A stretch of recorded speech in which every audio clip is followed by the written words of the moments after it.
Hello folks, how you guys doing today? What we have here is a solar shower, and for hot days like this, your head gets all sweaty and grimy. If you just want to get the grit out of your eyes or whatever, this is the solution right here, folks. A nice solar camp shower. Don't fill it all the way up because it gets way too heavy and you just really can't handle it, you know what I mean? So anyways, check this out for yourself. Whew.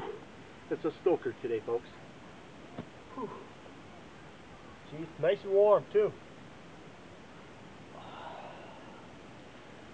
This is great, folks. Oh, just nice, warm. It's almost real hot, like dish soap water, you know? Beautiful.